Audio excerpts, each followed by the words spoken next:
sorry. I was just expecting it to be your silliness as usual.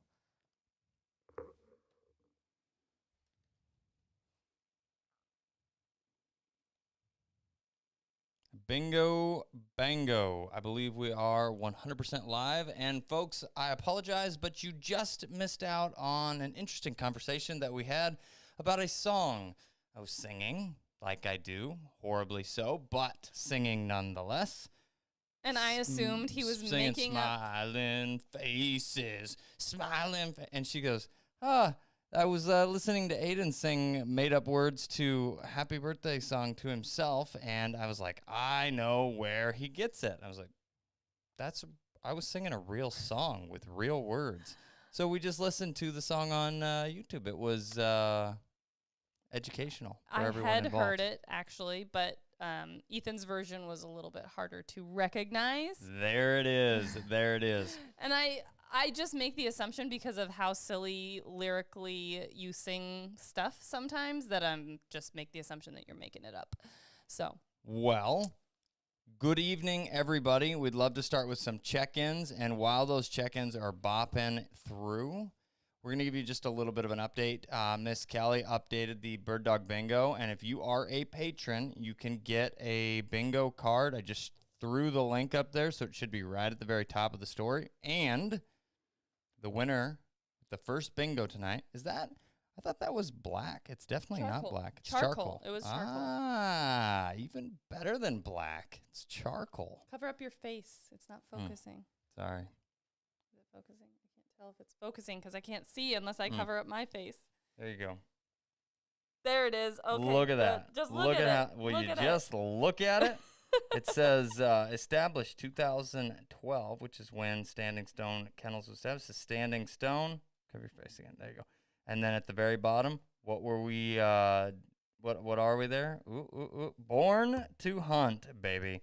This is a really cool little logo and insignia with a little barbed wire in there. It's just fun. Put it on a little mug. And we want to give one to somebody this evening. So, Bird Dog Bingo, just as a quick recap, anybody that hasn't been with us in the last quite a few weeks. Since we haven't been here in quite a few weeks. Ethan's been gone guiding. So we haven't. No, and we've missed you very much. I'm excited this evening to do this. And I do want to say Bird Dog Bingo is playing bingo with all of the random things that we say and do during our evening live chat. You need to be a patron in order to be able to play. All you have to do is sign up for a minimum of $5 a month, and you can get your card tonight to play. First bingo wins a cup. We send it to you. Bingo, bango. Ha, ha, ha, ha. See what I did there? Now, the other thing that I want to say real quick, is just thank you to patrons. Patrons are the largest supporter of everything that we do here, and if you are a patron, you're not only supporting the content, but you are also most likely utilizing in some way, shape, or form help from Kat and I. We either answer your questions, review your training videos, or do live FaceTime type conversations and review of live training sessions to help you be a better dog trainer and be successful with your dog. If you are interested or need help or wanting to support what we have going on here, definitely check out patreon.com/standingstonekennels. And let's do some check-ins. Yeah, definitely. I love hearing where everybody's from. We've got Matt Hines from Snowy Maine, Burr, and I think you guys are going to be coming out the end of December for a pup. We've also got Wintry, Indiana. I think everywhere feels a bit wintry lately. We just got rid of our snow. It finally melted because we hit above freezing, but now we're back to chilly McChillersons. We got Utah, Welcome, North Carolina, Madison, Wisconsin, Cottonwood, California, Hawaii. What? Kelly's in Hawaii. What? It's probably not wintry there right now. I will trade you. How about you? Just a quick turnaround trade. You and Mac do the live chat. I think you probably know exactly what we're going to say most of the time anyway. And we'll go to Hawaii. That sounds perfect to me. Aloha, baby. We got a Kansas for deer and quail hunting right now, but they're from Colorado. Well, welcome to Kansas. from Alabama. We've got, you guys went to Aberdeen, South Dakota for a hunt last week. That's awesome, Melanie. Hopefully you were successful. We've got Northern Illinois. We'll talk about pipe dog after the Porky encounter.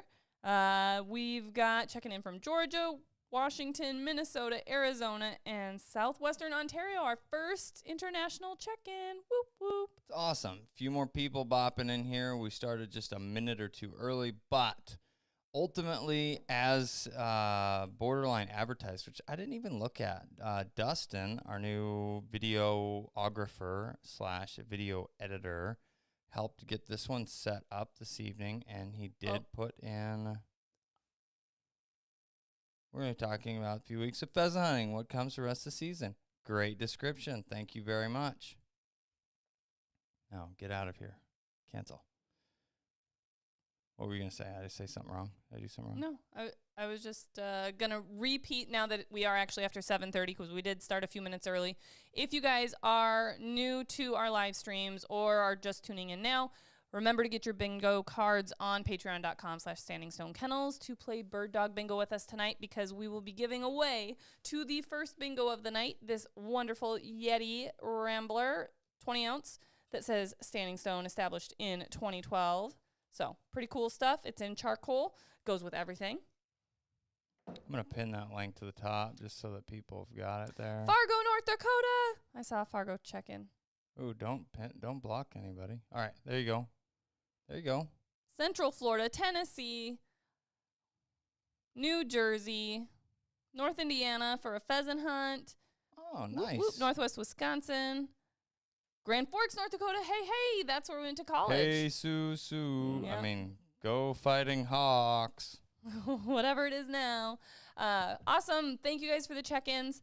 As always, we're going to talk a little bit about Ethan's pheasant hunting recap, but going to keep it short and sweet and then get rolling into questions. So we will be getting to questions. If you've got one that's just burning a hole in your pocket and you want us to answer it for sure tonight, definitely. What? I'm not...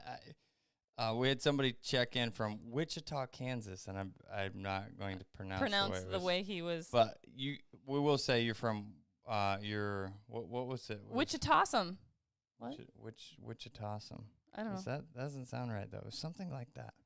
I don't know. I don't know. Whatever. But we will be answering those super South chats. South Dakota, Spruce Pine, North Carolina. We'll be giving priority to those super chats. Yes. So. Priority to super chats, but then we'll answer questions. Yep. # field trip. Sounds like fun, Kelly. Next time, give me a heads up. I've talked to a couple people about this. They said, why don't you join us while we're on our vacation? We're already there. And I'm like, I need more than 12 seconds of notice, and I can try and make it work. So I am super excited to hear some of these pheasant season stories from Ethan's guiding in South Dakota, because he's been gone for this last stint was like 10 days. He just got back super late last night. I was already in bed, guys. Snoozing away. And then we have had a very busy full day with running around, shooting some videos, catching up on stuff. So I haven't heard very many, if any, of these stories. I was just going to cheers you. Oh. I thought with you were our giving gin and tonics. Yeah, in our cool little bird dog glasses. You're going to spill my drink here. Oh. Get out of here. But so I'm excited to hear these stories too, because when Ethan's up there guiding, our conversations are pretty short and sweet and minimal because he's busy guiding, that sort of thing. I'm busy running the business here when he's gone. So we don't get to share many stories. Yeah, it's I just want that to not have quite so much on the if you know what I mean. So here's a little look into guide life. For Ethan, guide life involves me and a helper, okay? And we run wild bird hunts in South Dakota. There's a lot of information that gets passed around, including but not limited to the old keyboard trolls, which is always fun. But on the property that we guide on, it's 100% wild birds. We do not put birds out. The state does not put birds out. There are no put-out birds on the property that we're hunting unless it came from the neighbors, and even if it's that, it's only a couple that they didn't shoot that day, because some people do put birds out. A majority of the property around where we hunt specifically does not do that. So these are 100% wild birds, and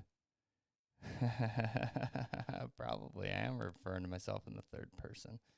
But the property is managed for wild birds.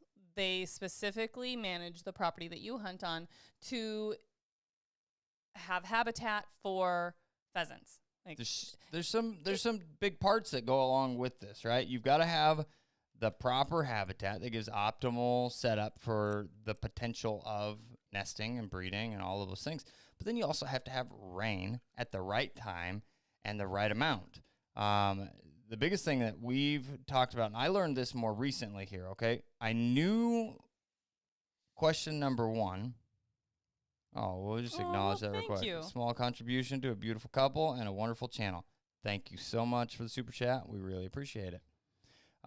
The biggest thing is, though, bugs, right? Everybody talks about dew and moisture, and they need the things. The chicks need the whatever. The key to, and I want to, hey, Charles. Oh, shoot, Charles isn't here. He's down in Texas. Let's look this up real quick. Pheasants need bugs, okay? So the key is the pheasants get most of what they need, and I don't know what the percentages is. At one point in time, I read an extremely high percentage, but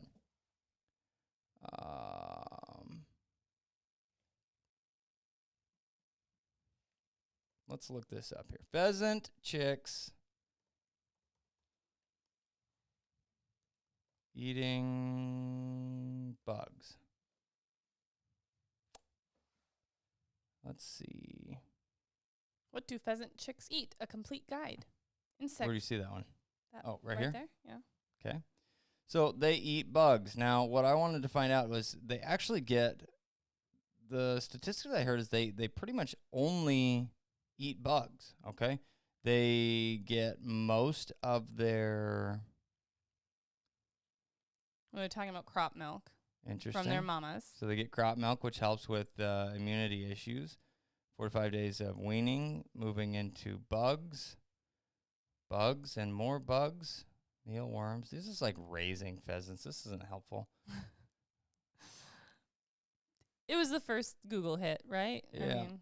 Anyhow, pheasants eat bugs. Bugs being the key source of protein, as well as liquid hydration. They get, it's a soft body, there's goo inside them, but pretty much everything that a baby pheasant needs is a bug. So if there are weeds attract bugs or grow bugs. I don't know exactly how that works, but there's bugs where there's weeds. That is something I have witnessed and know is a fact, okay? There are bugs where there are weeds. And if you have, which is why weedy, overgrown patches are awesome places to find pheasants, but you need, yeah, I got the thing in the wrong place there. You need bugs. And the new statistic that I learned more recently is that bugs' reproduction cycle requires moisture every 7 days. And if they're every 7 days, you get more bugs. And if there's enough bugs, all the babies get all they need. And then bingo, bango, pheasants everywhere. So all of that being said, the property in which we hunt does a really good job to try and produce things, but in order to have lots of wild birds, you need optimal conditions, or you need to generate optimal conditions via special things like irrigation or whatever else. Just like if you're farming for crops, you irrigate them if you're in a dry area. Farming for pheasants and it's a dry area, you can irrigate the pheasants via weeds and bugs. So all of that being said, hunting wild birds, and an average day starts with Ethan gets up and takes care of dogs, then me and or my help make breakfast, get people ready, take them hunting, come back, eat lunch that we make, and then do the same thing for dinner, and then hang out in the evening and find out if anybody wants to go to the bar or anything else so that I can sober cab and make sure that everybody's safe. then bring them home, which you never make it to a bar on a vacation trip and leave before 2 a.m. when they kick you out. So then you start that cycle over again at 5 a.m. Yeah, I have not done that level of guiding with Ethan, other than one trip, and it was so cold, and nobody wanted to go out in the cold later. They just all wanted to hunker down and warm up after dinner. But that is one reason, other than he's getting old, that going in these shorter stints has been really nice, because you used to go for 4 to 6 weeks at a time. You'd be gone straight 4 to 6 weeks. Mm-hmm. Zombified. Yeah, and now it's been really nice. This season has been the first season that he has split that guiding up into little bite-sized pieces, where gone for 4 days, come back for a week, gone for 7 days, come back for a week, gone for 10 days. Now he's back. So it's been not only nice from a standpoint of not as hard on the old man here, since he's been doing this for over a decade, but also really nice for me, because I'm trying to run a business without my business partner, and have 2 little boys at home that miss their daddy. So it's really nice that it's been able to be split up like this. Absolutely. And on to the important stuff, okay? So the dogs. On this season has been all about the young dogs. We've talked a little bit about that from the grouse hunting standpoint, kind of talked about some of the things that happened there. Now those dogs have moved into pheasant hunting and have gotten some opportunities to do some really cool stuff. Yeah, I do need a nap. The best part of, we'll get that in a second. The best part about the whole deal, though, is watching the young dogs develop. Now, back in the day, I think the average person would say that a dog reached its prime in the 5-year-old category. That was something my grandpa always used to say. He had all of the old bird dog guy sayings, right? Oh, yeah, dogs don't retrieve dove. That is a thing that came out of the mouth of my grandpa. He said, I've never seen a dog retrieve a dove. And the first time that he got to see dogs retrieve doves is when I brought dogs and we dove hunted and they retrieved doves. And he was like, they retrieved the it's doves? a miracle, right? And it just comes down to proper training and helping. Dove aren't the easiest thing for dogs to retrieve, especially if they have sloppy mouths. They molt all the feathers in their mouth. But moving into pheasants, you get to watch these young dogs develop. And that maturity or prime category gets drastically moved up in the dog's life because of just exposure. And I think that's what happened before. Like the average person gets to hunt X number of days, a handful, and you get to shoot your limit, and maybe the couple buddies that are with you are shooting their birds, and you have some exposure and everything else, but there's limitations to that. And a lot of people hunt just on the weekends or get to take one bigger trip or whatever it may be. And I just in harvest between our groups and everything else, I think between grouse and pheasants, we're north of the 300 to 400 category on the season, right? That's upland game birds, and we're just coming into the start of Kansas opener, and we have more to go from there. So I have young dogs that have seen more birds than a lot of 2 or 3 or even 4-year-old dogs have, and they're just at the 1-year category. Now, one of the coolest things that happened was the last day, second to last field that we hunted. We got the opportunity to move in. It's cold weather. This last week up there, I did a rain dance, except for snow. What would it be called? A snow dance. I did a snow dance. Totally joking, but because your first group up there was hot. That was the week after opening, and it was so hot, and it was really hard on the dogs. Horrible. And you're like, man, we just really need some snow, some colder weather. That'll really push the birds together. It'll make things better, blah, blah, blah, blah, blah. Well, be careful what you wish for. We got ice and cold and wind and you name it. It was brutal and it was nasty. Now, granted, there are definitely colder times, but I don't think that you should hunt in much colder from an upland standpoint because of just not talking about if you're tough enough to do it. I can hunt when it's -5 and the wind's blowing 40.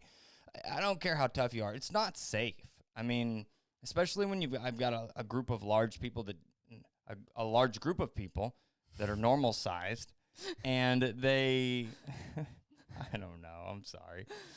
Just have another. So I've got a large group of people that don't hunt all the time. We've been hunting quite a few different years with them, but they don't hunt all the time. So it's a little bit, greener or fresher for them. And then you have really harsh conditions. And surprisingly enough, a majority of the people that come up and hunt with me, well, it's not that surprising, but they come from the South. So they're not used to the cold weather either. We had a group from Atlanta area and group mostly guys from Alabama, and then we had a group of guys that are primarily from Texas, and all of that falls in the category of warmer than what we're dealing with. So we have cold weather. Your hands don't work. I mean, I've got gloves on myself, and I'm bundled up, and your little trigger finger just stops working. So, I mean, you don't have control over stuff. So what happens when you get to that point? I go, open up the action and unload my gun. I put them in my pocket. My fingers don't work anymore. I don't need to be trying to use them to make a firearm go, right? Kind of like half hold your gun because you're trying to keep your hands in your pockets or something like that, and you're not really holding your gun. You're just kind of like propping it in there, kind of and then hugging it. I yell, rooster, rooster, and they're like, Too slow. So why are we even out here? Why are we doing this, right? So anyhow, they toughed it out. They worked hard. We had 30 and 40-mile-an-hour winds, which I know the wind blows more than that, but that's a lot. And makes it even colder. Roughly highs in the mid to low 20s and one day in the teens, okay? Wind chills were teens to 0 category. That's cold. It's cold on the dogs. It's cold on the people. So the first group was pretty miserable. The second group, we had a couple nicer days. We caught some birds on the edge of coming out of hunkering down and needing to eat. And the last day of the first group, every single bird that we shot had absolutely nothing in their crop. They had not eaten in a couple days, probably. All the bad weather moved in. So I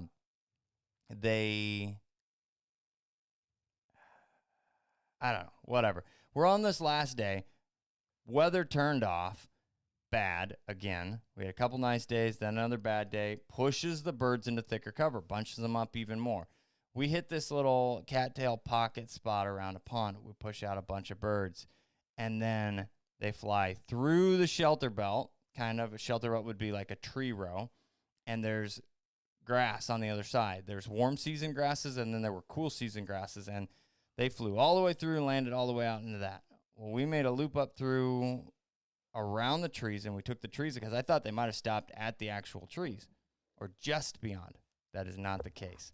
They went through the trees, and then we spread out across this warm season grass category, okay? So we got 10 people wide covering about maybe 200 yards, a good distance. And the birds, I was on the far outside. The birds are moving. I got a couple birds up in front of me. Nothing is happening to my right, which is where the tree row is at, which is where I thought the birds might be. I was like, I'll be clear on the outside, and everybody will stay inside, get into all the birds. Nope, they're getting in front of me, which means they blew past where I thought they had, and we were missing them. So we were able to make a loop around. Everything's pretty much square, and we're pushing now back through where they ended up. Thanks, honey.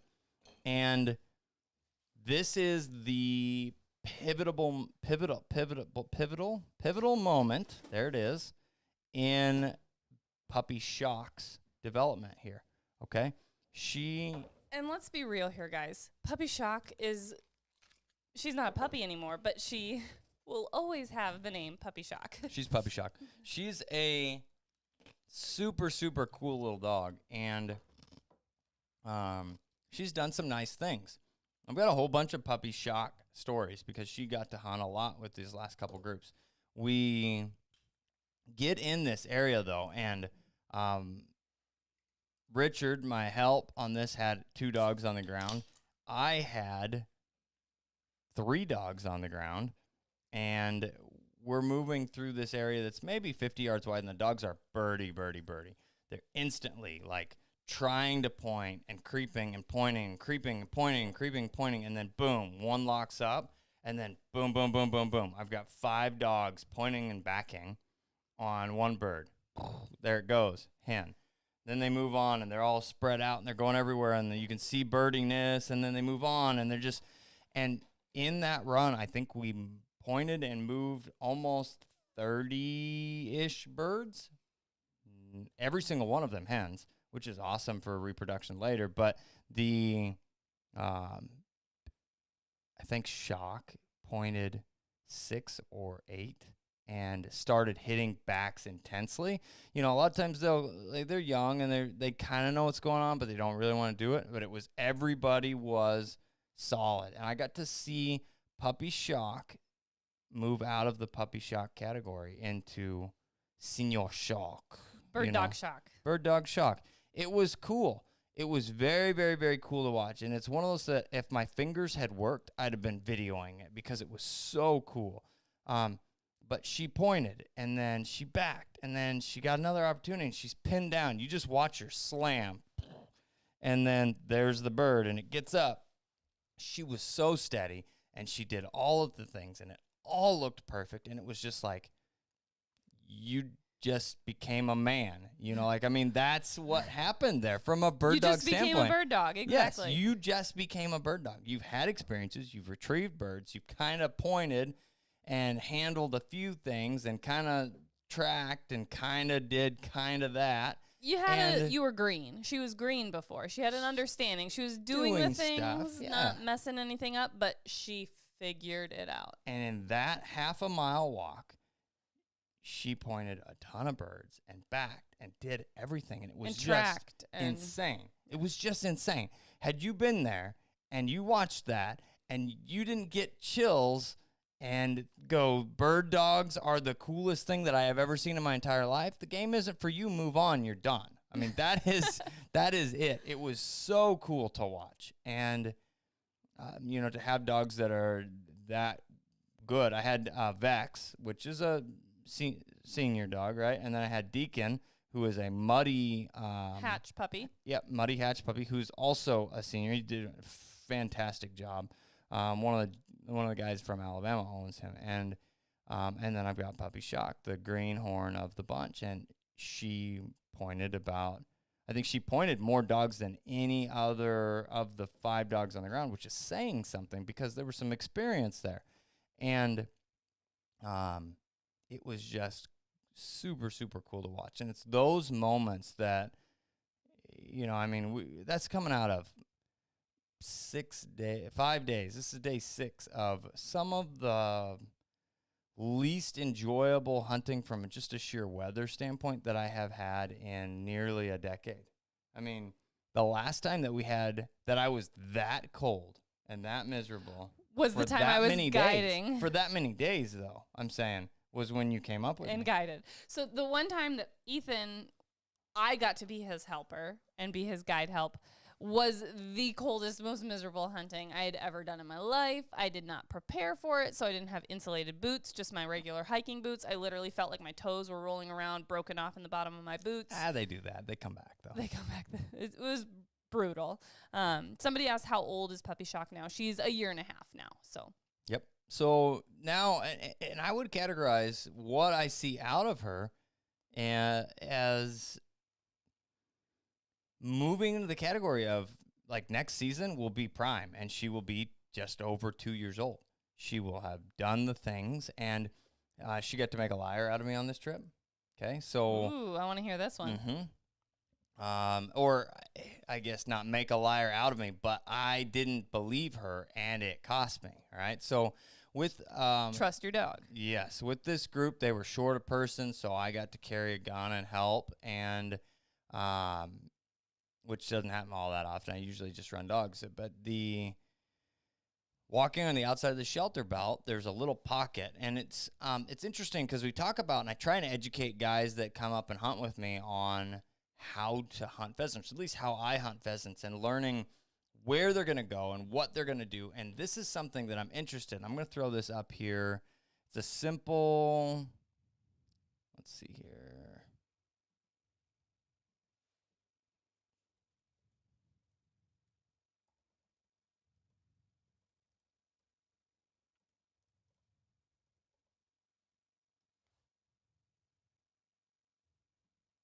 Okay. So this is just a basic poll here. If this is something you would be interested in or not. We get questions a lot, like how do you get into hunting, or how should I hunt something, or how do you find birds, or any of those hunting-based questions. And we've considered putting together a how to go hunting, how to bird hunt, how to hunt properties series.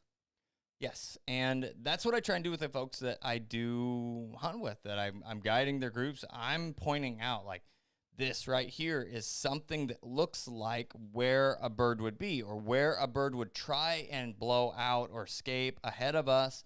And these are the things that you need to be paying attention to. This is how, because for years I would just say, get ready up here, and never put any emphasis on why I'm seeing and why I'm encouraging, like, pay attention. And it's things like cover changes. You see just a sheer change in grass color. Even if you don't know what the grasses are, you see a change in color. That's a change in potentially thickness, yeah, height, density, height, whatever. And that will be a boil point or a blowout point, because birds don't like those transitions. I think it's as hard, and this is a thought that just popped in my head, but I think it's those, like, working with retrievers and looking at the factors of a mark, where if they go from grass to gravel to back to grass, whatever, or water, or they've got to run past a thing, an object, that it's veer just off. like with running the natural ability test and working on tracking, like having a dog that's confident breaking over into thicker cover to continue that track. Like, those transition points of cover change are difficult for animals. They're like a boundary, and yes, animals don't necessarily instinctually, naturally want to cross those easily. They want to move lateral to that or blow up at that point. So, yep.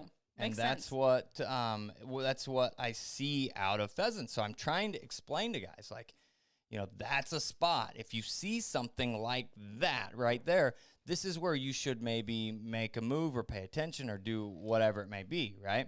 And so we're walking down this shelter belt, which is, again, row of trees designed to block the wind and stop the snow and things like that to protect birds. And I see this little low spot pocket that cuts out. And I'm like, that's a spot that's got birds in it. I almost, like, these are the times that I would, like, $100 says there's a bird comes out of that pocket, right? And I swing out just a little bit wider, because I was the outside guy anyhow. And I just scoot up a little bit. Well, sure enough, ahead of me, there goes a rooster way too far away. And I'm like, oh, man. So now I'm scooting, trying to boogie up there and get close enough. And the next bird that comes out was another rooster. And guess what? There, knocked it down. Shock runs out, picks it up, brings it back to me like a good girl. She is a heck of a retriever, too. She's not just a good, steady bird dog pointing, backing, all those things. She retrieves like a machine. And the first bird that blew up was kind of on the backside of this little pocket. And so I moved through the pocket really quickly. And I'm like, they're already moving that direction, feeling the pressure of us. And so I want to be there. And then there was nothing else, and then I'm a little bit ahead, so I kind of slow back up so that I'm get back in line where I'm supposed to be, essentially. And she's acting birdie, and I'm like, come on, let's go. And she's acting birdie, and she's kind of tracking out this way. I'm like, come on, let's go. And I turn and walk off, and then she was tracking another pheasant out that she didn't even have wind advantage at that point, right? She's tracking with the wind at her back. No wind in her favor, tracks us out, and the bird takes off out the backside, basically. So, which we will give Shock time, but Muddy has been like the most natural tracking dog ever. Like, if there's a cripple, she's and Muddy's as good on the as ground, Muddy. So I'm just saying. She's as good as Muddy. From a nose standpoint and understanding, She's not quite as good at understanding what she's doing with that nose what yet? she's doing with that nose yet, but she tracks birds as well as Muddy. Which is awesome, because if Muddy's on the ground and there's a cripple, we're finding it. Like, it's a guarantee. Like, and she will. Like stupid situations that I've written the bird off. It's see ya later, coyote bait. Coyote's got to eat too, right? Whatever. It's gone. There's no way we are finding this. And Muddy goes, it smells like a bird hit the ground here. I'm like, yeah, that's where it went down. It's gone, sister. And she'll go tracking in this methodical little bloodhound type of, and then all of a sudden she's out there further and further and further and further and further and further, and you see her lock up and point. I'm like, no way. And then the bird pops up and tries to run, and she runs it down and catches it. It's just insane. Yeah. I know. Muddy is an insane little tracking dog. So that's awesome that Shock is taking after her mama's footsteps. So makes me excited for Puppy Shock. I like stories like that. Wish I could have seen it, but, I'm going to get to hunt behind her soon, so that'll be fun too. Absolutely. The other side of things, we got the opportunity. This is just talking pheasants and pheasant hunting and what actually happened. Cold weather, we typically look for that situation that thicker cover. They're going to bunch up, and you're going to find them eventually if they're around. You're going to find them eventually, but you're going to find them all together basically. And it's not really what we saw. We did find some pockets like that, but everywhere we went, we found birds. We just found a handful of birds, which was almost more like they hadn't truly bunched up. But the birds that we found that were bunched up were wild as March hares. I mean, just normally I feel like the animals, the birds, things like that, they feel those pressure changes, and they're like, I know things are coming, right? I know bad weather's on the horizon. I'm going to go and eat as much as I can, and then I'm going to group up and ride this out. But the fact that you said a whole bunch of their crops were empty, it's almost like, and then they were spread out more, it's almost like the weather flipped quick enough that it caught them unaware. You know what I'm saying? Like, that makes more sense. It could. The empty crops were after 2 days of hard weather. So I think they were feeding previously too. And then didn't get an opportunity to go back out. And then didn't get an opportunity to go back out because of the weather. Gotcha. But interesting. So we have 100% people. Get your hands off of my mouse. I was trying to look at it. I'm telling you. Will you look at it? It says 100% yes want the. Well, what about the no's? There's 0% no's. So there's 100% yes. I wanted to see how many people voted. I don't know if it tells you. 47 votes. It does tell you. It That's does why tell I was you. clicking on it. Well, fine. Click on it. Okay. I ended the poll. It sounds like some people are interested in this. That's awesome. We take trips. What? I was going to say, let's roll into some questions, but We can go with some questions. I'm just saying, we take trips in quite a few different areas, and I have felt very much that people would enjoy this, so I'm glad to hear that that's the case. We're going to do, it's the goal anyhow, we're going to do series in everywhere that we're going, basically. Like, so we're in North Dakota. This is the cover we're looking for. Look at this. We're going to hunt this. We'll fly the drone so that you can see top downs. We're going to show you how we utilize onX maps to find specific property and all of the things that we're looking at and how we hunted it, where the wind was at, why we walked this portion this way, and did it work? That's the ticket, okay? It doesn't always. We've got a pretty good idea, and I go, I think this is going to work, and then it doesn't. So we want to be able to share that so that people can truly learn, because not everybody knows how to hunt birds. And that's always what our YouTube channel has been about, is education. That's what we started doing our videos about, is helping teach people so they could learn how to train their dogs from home, answer people's questions that we were getting on a repeated basis. And so that is what our channel is about. So this is another way to educate, because we have lots of puppy training series. We have lots of, general training about nail maintenance and healing and things like this. But I feel like the how to hunt is something that is very much an untapped educational opportunity, because there are so many new people getting into hunting, so many people in an older generation, like our generation. I'm considering us old, by the way, honey, that are just getting into their first bird dog. And they're like, what do? I didn't get raised hunting. How do I start? I need a mentor. I need some education. How do I do this? So Now, that's why we want to do it. The last thing for y'all to look forward to, okay? We're going to do all of this on public hunting of some sort, whatever version of you can walk in and hunt we find. And I'm going to drop actual pins in every video so you know exactly where we were at. So you can go check it out for yourself, hunt it, and then don't abuse it, because everybody's going to want the opportunity to find things like this, but go learn and then go find your own stuff. That's what being a good sportsman and conservationist is all about, is learning, but then not abusing, not over hunting, not over pressuring properties. So. Correct. This looks like our first question with a super chat. It's from Leo Dental Lab. Thank you for the super chat, by the way. I have all the hunting licenses and permits. I want to do these activities, but I have no experience and I don't know anyone in my area. This is what I was just talking about. This is the Where are you from? Yep. Where is your area? Where is your area? And to go further, I live in Fargo, North Dakota, and the most difficult thing for me is that I am Cuban. I speak Spanish, very little English. I love this channel, and thanks for your work, guys. So definitely I can see where you're struggling with some like communication barriers and things like that, and you kind of are in an unfamiliar area, if you will. So you're deposed in Fargo, North Dakota. Not a lot of other Cubans in that area, I would imagine. So finding a hunting club would maybe be a good start for you, even if it's just like a preserve or something. That's going to get you connections, networks, things like that with other people that you can meet that are obviously like-minded, they're interested in hunting, that you can go and get some experience and opportunities hunting in those controlled situations, and then maybe meet some people, whether they're the people that run the hunting preserve or the people that are there hunting themselves, that you could say, hey, we should go together to another like walk-in public area and try our luck and kind of branch out that way. Obviously, if we do get this YouTube series started, utilizing some of those tips and tricks would be very beneficial for you. I know that Fargo, North Dakota has the Red River NAVDA or Red River Valley NAVDA chapter, I believe. It's something like that.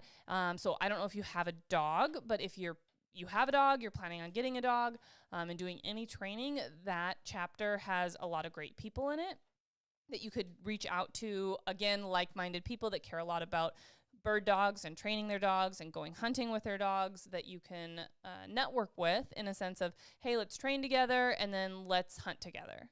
Well, and any NAVDA chapter is going to be full of sons of beeps that like to hunt birds. That's it. Yes. So I would say those are a couple opportunities for you to explore and then kind of take it from there. Let's see. I don't know if I missed any questions up. Maybe. I think these were mostly comments on coldness that it's been going on. So cold. A quarter inch. The ice has been terrible, cutting the dog's paws. That's tough. Like that ice crust is really tough on not only dogs' pads, but their chests if they're not protected. Ball sacks. Oh, no. Don fell over on his back numerous times. No good. Yeah, How's he doing now? Yeah. So the icy conditions can be really tough on dogs for sure. Let's see where we got some questions. Cool about the alpaca fur socks. I will be checking those out because I always have cold feet. I've literally I've never found anything. I either sweating and then cold, or just cold and then cold. Okay. Kaylin Kelly said, "Congrats on that nice whitey, Ethan. Love those chocolate racks." Who are you calling a whitey? Thank you very much. Kind of cool. It's on the Shot the Deer at El Tesoro Ranch. It was an opportunity provided when I was down there helping get bird dogs set up, and it was a pretty cool deal. El Tesoro is where we have our South Texas string of bird dogs. We're working with that ranch to run finished steady wing shot and fall dogs, and it's a pretty cool deal. The ranch is high fenced. They have a deer breeding program, and the pasture, which is, I'm probably quoting this wrong, but it's like 5,000 or 5,500 acres, which is, I think in that category, that's like 4 home ranges for a standard white-tailed deer.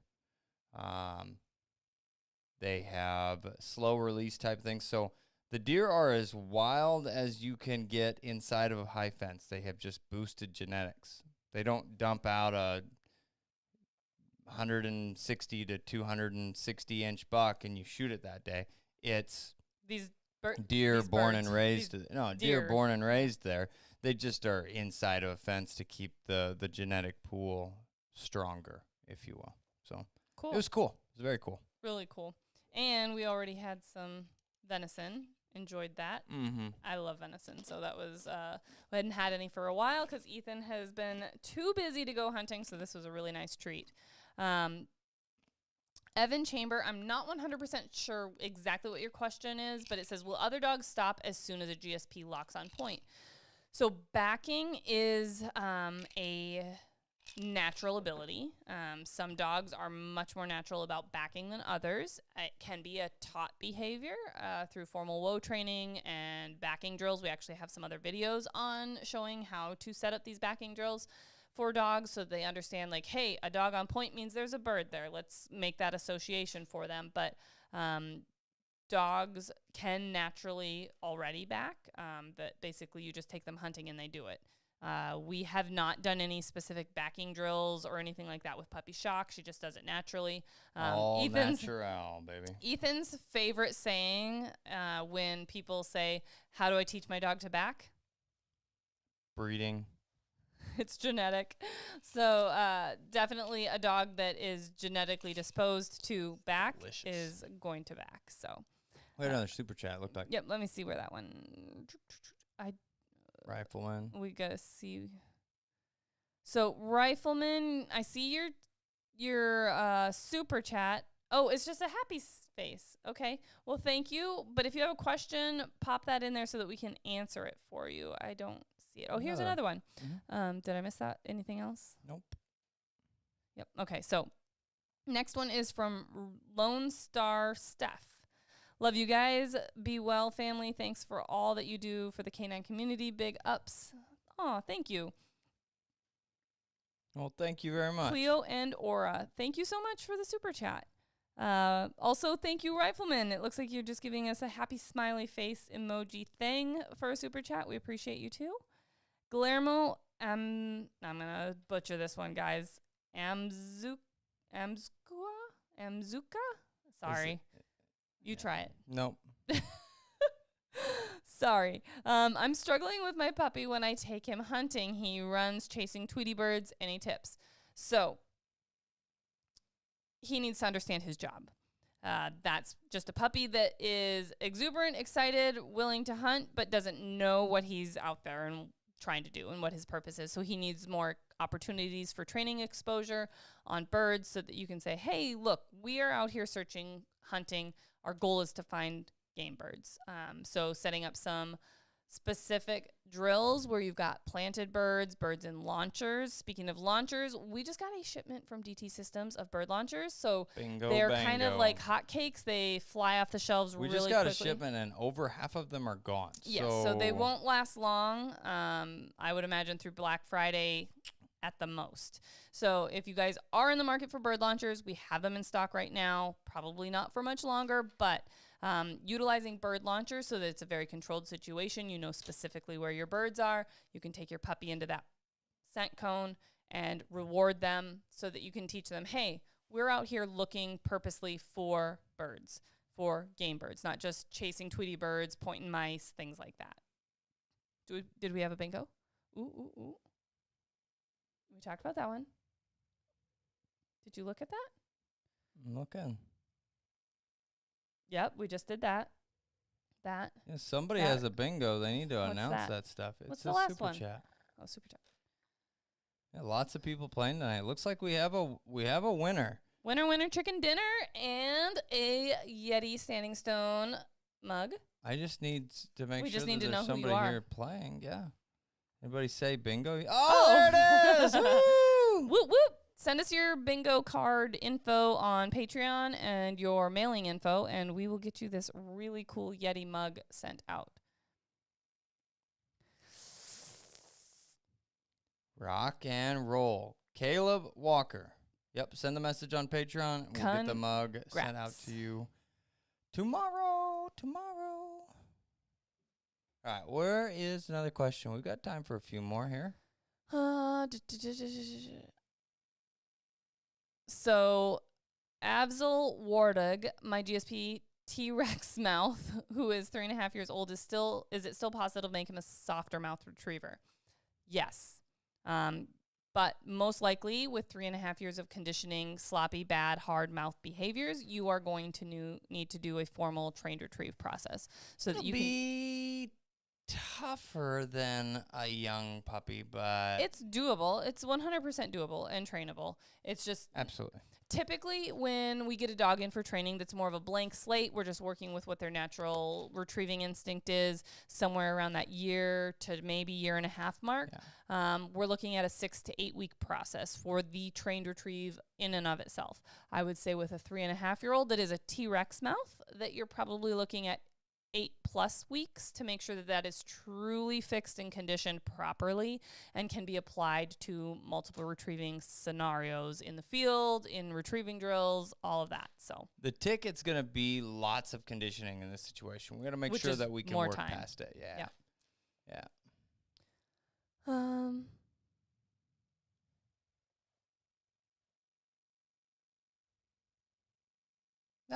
This is go ahead. Jinx. I love you so much. We are the same person. D. McCarter. I just spent $4,500 training my dog. How do I keep her proficient during the season and off a hunt alone so she won't see a lot of birds? Doesn't need to be. It's not necessary, really. I mean, if the training's done right, dog's not going to lose it. What they are going to lose is conditioning, and so keep your pup sharp from an in-shape standpoint. Go hunt birds, and the rest of it will fall right into place. I mean, maybe knock the rust off in one bird, but then pretty much fall right into place. So, not a big deal. I think another super chat popped in. Okay, but this one's funny. Or not funny. This is a good one. Interesting because we've been talking a lot about clay pigeon shooting recently, so that's why it's funny. Ayatl? Do you shoot any clays? And if so, do you use the same gauge shotgun for target practice and hunting? So we've been talking about this because we're like, we have this really awesome clay pigeon thrower. It's a crazy quail. We have been wanting to use this sucker forever. It's the really cool one with a tablet that you can bought it in May. Yes. I bought it in October of last year, and it showed up in May. Yeah. But so we've had it for months and months and months. And we have not used this sucker because we cannot get ammo. Not enough ammo. Not enough to waste and play with. We're using all of the ammo we can get for hunting and training bird dogs. So the answer to that question is yes, we shoot the same ammo, the same gauge for clays as we do for hunting. Because if I'm going to be shooting clays, it's for practice. It's for, fun, but also getting to be more proficient at shooting. And I want to be shooting a gun that I am going to be hunting with, or a similar style gun, but the same gauge, basically. That's my answer. I don't know if you have an answer. Same. Okay. Here's the next super chat. Okay. Yep. Thank you. So this is Rifleman 1988. Thank you guys for what you're doing. Thanks to you, a year ago, I purchased a GSP puppy. I am very happy with him. Super smart dog. Did all of my training by watching your videos. They are very helpful. That is awesome. Have you had an opportunity to go hunting with your new puppy yet? Well, new puppy, year-old dog that you've done all the training with. Have you gotten an opportunity to apply all of that? It's awesome. Oh, there's one. How is Piper? Piper died. I mean, oh my God. You're the worst. Piper's fine, everyone. She, I think that Adam said that she had another couple quills come through that he found and he's worked pulled. a few more out. But all in all, she did really well. We do have a video coming out here shortly where you get to watch the entire process as well as get some really fun commentary from the veterinarian in Winter, South Dakota, who happens to be from Australia, the Down Under. Random. And it was just interesting the way that she went about communicating what she was doing and other just random hunting things. So kind of cool. Video should be out. We're doing some final touches to it, but it'll be on our channel real quick, and you can watch the entire removal process, which was nasty, but cool all at the same time, and ultimately glad it turned out okay. So thanks for asking.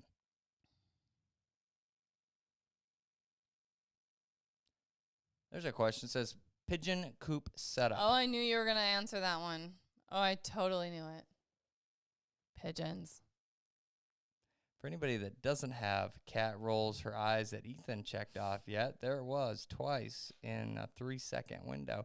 I've also just gotten done taking care of Ethan's racing pigeons for the last however long. Speaking of racing pigeons, guess what I picked up today at the post office? Pigeons, guys. My if you winners. Didn't get it. My money winners. Come on. They're important. Touche. Yeah, they're important. Picked them up 325 and 327. What are their names? Yes, you just heard them. 325 and 327. Yeah, but now that they've won, they got to get real names. I think that the race had named them something like Old Faithful and something else. I don't know. Lame names. Got to come up with something cool. Anyway, so the pigeon setup, I think so now that we have Dustin on board, he is our new videographer, video editor on site, which makes our lives so much easier. He gets all of the camera equipment set up and ready to roll for us. So and knows how to use it, surprisingly enough, which is awesome. And gets everything set up. He's like, when do you want to shoot a video? I'm like, my guess is about this time, give or take. And when I roll into the kennel or where we're going to be shooting a video, he's got everything set up, and it makes things super efficient. So with that being said, and all of the new videos that we've got rocking and rolling with Hex, so if you haven't been following along and seeing his videos, check them out, because I've been doing a dang good job with him, if I do say so myself. No, not a dang good job. An absolutely fantastic job. Well, thank you. But Ethan, should be able to get rolling on some more of his Guy with the Pink Gun videos, and that should include some of the new loft setup stuff, because he's made some adjustments to his racing loft with nesting box things. Burn the whole thing to the ground and start over here pretty quick. Eventually, but right now we've only got 2 winners in the loft, so until we've got 3 winners in the loft. Don't forget about Penelope Cruz. Then 4. Oh my God, there was another one. Yes. I've been winning all the time. But you guys got to give me kudos. I actually remembered one of the names of one of his pigeons that actually won something. I'm pretty impressed with myself, if I do say myself. But do a little walkthrough of your pigeon loft setup. So deal. This is a really cute question, and I'm going to answer it because it's about my kiddo. Where is it? Are we going to talk about Aiden keeping all the puppies? Oh my gosh. So this child of mine is stinking adorable with the puppies, and I've done 2 reels with him on Instagram. So if you don't follow us on Instagram and you're only on YouTube, I highly recommend you check us out. We've got some really cute puppy reels, dog reels, things like that are fun to watch. But Aiden is freaking adorable when it comes to puppies, and he has the best logic about keeping the dogs. He wants to keep 3 of them. Whatever litter we're talking about, 3. He needs 3 puppies.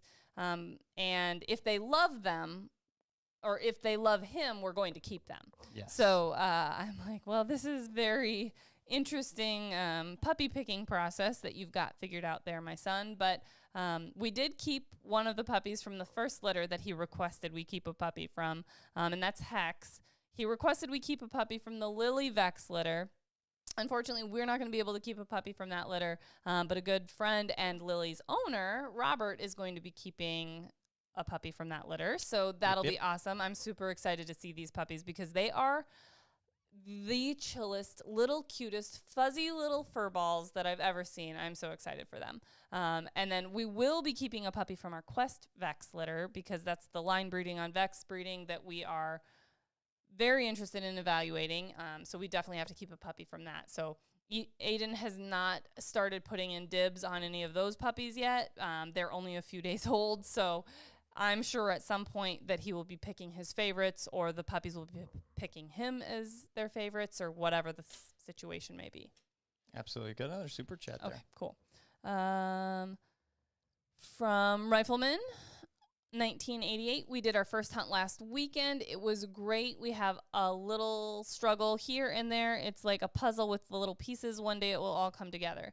Absolutely, but the fact that you're being aware of where your weaknesses are and where those struggles are, those are things that you can say, I need to spend more time on those in those controlled situations and make those into training goals so that when you get an opportunity to go hunting again, that those pieces that were the little struggles will become more solid. You put the work in now when your puppy's young, in those first seasons, then you're going to have way less work to do in the future, and your dog's going to be kind of like on autopilot.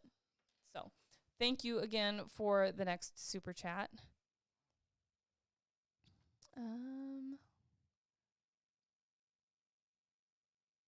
Ooh, yeah, snow makes training tough, and potty training for sure tough.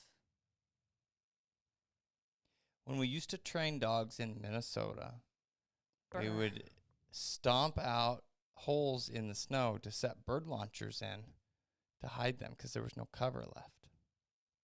That's why we don't live in Minnesota anymore. Yeah, that's the nice thing about Kansas. People ask us, well, when do you train? I'm like, well, all year round because we can, because It's a very small portion that it's minimal. really cold, or and any there's a amount very of small snow. portion that it's really too hot. So We'll also name your goats. it says my wife would absolutely never take care of my pigeons. LO, good work, Kat. Kudos, babe. Well, I am the wife of the year, just giving myself that award. Kaylin, yes, the Hex videos, I agree, are awesome. You can definitely see the gears turning in that puppy's head. He is super smart and very trainable. We've just shot a few more videos this week with him.